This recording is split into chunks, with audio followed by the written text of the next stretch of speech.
Hi friends, എല്ലാവർക്കും enjoy life വീഡിയോയുടെ പുതിയൊരു വീഡിയോയിലേക്ക് സ്വാഗതം. ഇന്ന് നമ്മൾ ഒരു തമിഴ് റെസിപ്പിയാണ് കേട്ടോ ഉണ്ടാക്കാൻ പോകുന്നത്. ഇന്ന് നമ്മൾ ചെയ്യുന്നത് വെണ്ടയ്ക്ക കൊണ്ട് ഒരു കാരക്കുഴമ്പാണ് ഉണ്ടാക്കാൻ പോകുന്നത്. അപ്പോൾ അതിനു വേണ്ടി നമുക്ക് ആദ്യം വെണ്ടയ്ക്കയാണ് വേണ്ടത്. ഇതേപോലുള്ള കുറച്ച് വലിയ പീസസ് ആയിട്ട് മുറിച്ച വെണ്ടയ്ക്കയാണ് വേണ്ടത്. പിന്നെ നമുക്ക് വേണ്ടത് ചെറിയ ഉള്ളിയാണ്. അത് ഏകദേശം ഒരു കപ്പ് ചെറിയ ഉള്ളി. പിന്നെ വേണ്ടത് ഇത് ഞാനൊരു വലിയ 2 തക്കാളി പ്യൂരിയാക്കി വെച്ചിട്ടുള്ളതാണ്. ഒട്ടും വെള്ളം ചേർക്കാതെ നമ്മൾ മിക്സിയിലിട്ടൊന്ന് അടിച്ചെടുത്തതാണ്. പിന്നെ വേണ്ടത് ഒരു നാരങ്ങ വലിപ്പത്തിലുള്ള പുളിയാണ്. അത് ഞാൻ വെള്ളത്തിലിട്ട് വെച്ചിട്ടുണ്ട്.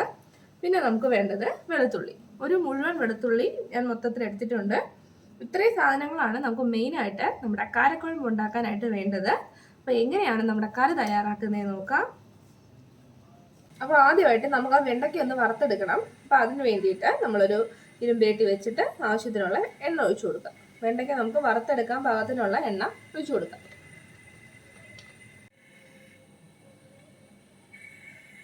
എണ്ണ ചൂടായി കഴിഞ്ഞാൽ ആദ്യം നമ്മൾ കുറച്ച് വറ്റൽമുളക് ഇട്ട് കൊടുക്കണം.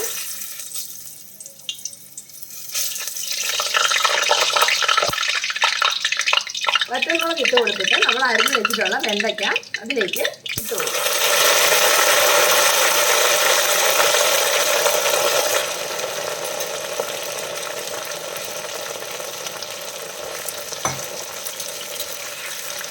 ഇത് നന്നായിട്ടൊന്ന് വറുത്തെടുക്കാം.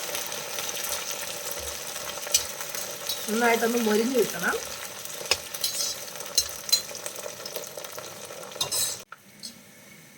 വെണ്ടയ്ക്ക നന്നായിട്ട് മൊരിഞ്ഞു വന്നിട്ടുണ്ട്. നമുക്കിനി ഇത് കോരിയെടുക്കാം.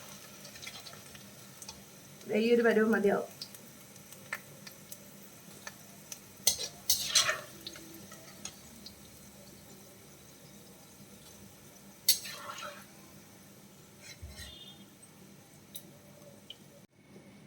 വെണ്ടയ്ക്കൊക്കെ നമ്മൾ കോരി എടുത്തിട്ട് ആ എണ്ണ തന്നെയാണ് എടുത്തിട്ടുള്ളത്. എണ്ണ കൂടുതലുണ്ടെങ്കിൽ കുറച്ചെടുത്തങ്ങ് മാറ്റാം കേട്ടോ. അതിലേക്ക് കുറച്ച് കടുക് ഇട്ട് കൊടുക്കാം.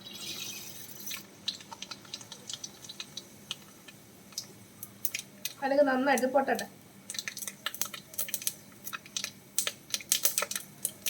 കടുക് നന്നായിട്ട് പൊട്ടിക്കഴിഞ്ഞാൽ നമ്മൾ എടുത്ത് വെച്ചിട്ടുള്ള വെളുത്തുള്ളി ചേർത്ത് കൊടുക്കുക.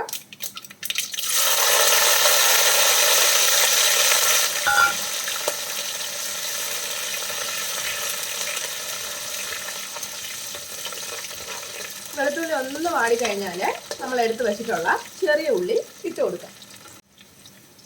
ചെറിയ ഉള്ളി ചേർത്ത് കൊടുക്കാം. അത് നന്നായിട്ടൊന്ന് വാടി വരട്ടെ. നമുക്കതിലേക്ക് കുറച്ച് കറിവേപ്പില കൂടി ഇട്ട് കൊടുക്കാം. ഇനി ഇത് നന്നായിട്ടൊന്ന് വാടി വരണം. ചെറിയ ഉള്ളിയൊക്കെ നന്നായിട്ട് വാടി കഴിഞ്ഞാൽ പിന്നെ അതിലേക്ക് നമുക്ക് ഒരു 1/2 ടീസ്പൂൺ കായം ചേർത്ത് കൊടുക്കാം.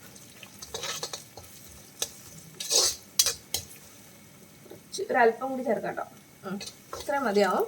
ഇനി നന്നായിട്ട് ആ കായത്തിൻ്റെ മണമൊക്കെ ഒന്ന് കിട്ടണം. നന്നായിട്ട് ഒന്ന് മൂത്ത് വരട്ടെ. ഇനി അതിലേക്ക് ഒരു 1/4 ടീസ്പൂൺ മഞ്ഞൾപ്പൊടി ചേർത്ത് കൊടുക്കാം. ഒന്ന് വഴറ്റി കൊടുക്കാം. ഇനി അതിലേക്ക് ഒരു 3 ടീസ്പൂൺ മുളക് പൊടി ചേർത്ത് കൊടുക്കാം. അത് നമുക്ക് നന്നായിട്ടൊന്ന് മിക്സ് ചെയ്ത് ഒന്ന് മൂപ്പിച്ചെടുക്കാം. അപ്പോൾ പൊടികളൊക്കെ നന്നായിട്ട് മൂത്ത് കഴിഞ്ഞാൽ നമ്മൾ എടുത്ത് വെച്ചിട്ടുള്ള ടൊമാറ്റോ പ്യൂരി ചേർത്ത് കൊടുക്കാം.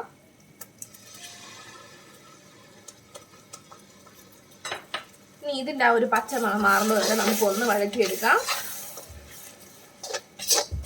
നന്നായിട്ട് എണ്ണയൊക്കെ തെളിഞ്ഞ് വരുന്ന ഒരു രീതിയിലാക്കി എടുക്കാം.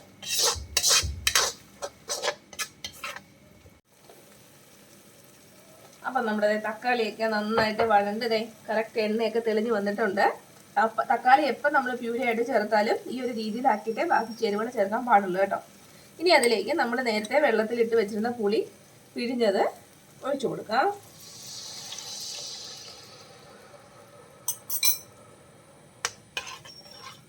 പിന്നെ ഇതിലേക്ക് നമുക്ക് ആവശ്യത്തിനുള്ള കുറച്ച് വെള്ളം ഒഴിച്ചു കൊടുക്കണം.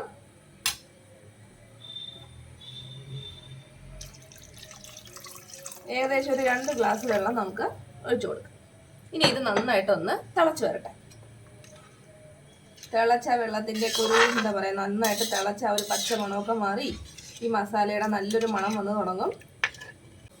ഇനി ഇതിലേക്ക് നമുക്ക് ആവശ്യത്തിനുള്ള ഉപ്പും കൂടി ചേർത്ത് കൊടുക്കാം. ഇനി നന്നായിട്ടൊന്ന് ഒരു 5 മിനിറ്റ് ഒന്ന് തിളക്കട്ടെ. അപ്പം നമ്മുടെ കറി നന്നായിട്ട് കിടന്ന് തിളയ്ക്കാൻ തുടങ്ങിയിട്ടുണ്ട്. ഒരു 5 മിനിറ്റോളം ആയിട്ടുണ്ട് നന്നായിട്ട് തിളയ്ക്കാൻ തുടങ്ങിയിട്ട്. ഇനി നമ്മൾ വറുത്ത് വെച്ചിട്ടുള്ള വെണ്ടയ്ക്ക അതിലേക്ക് ഇട്ട് കൊടുക്കാം.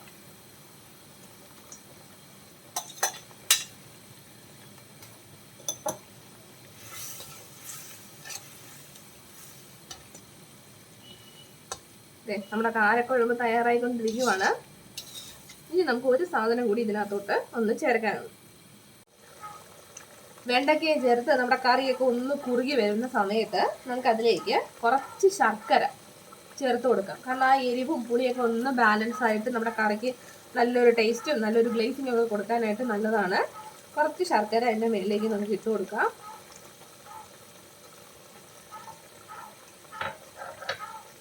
ഒന്ന് മിക്സ് ചെയ്ത് കൊടുക്കാം. നമ്മുടെ വെണ്ടയ്ക്ക കാരക്കുഴമ്പ് തയ്യാറായിട്ടുണ്ട്. ഇത്രയേ ഉള്ളൂ കേട്ടോ. നമുക്ക് അധികം പണിയൊന്നുമില്ല. പെട്ടെന്ന് തന്നെ ഉണ്ടാക്കിയെടുക്കാൻ പറ്റും. ഒരുപാട് സാധനങ്ങളൊന്നും അതിന് ആവശ്യമില്ല.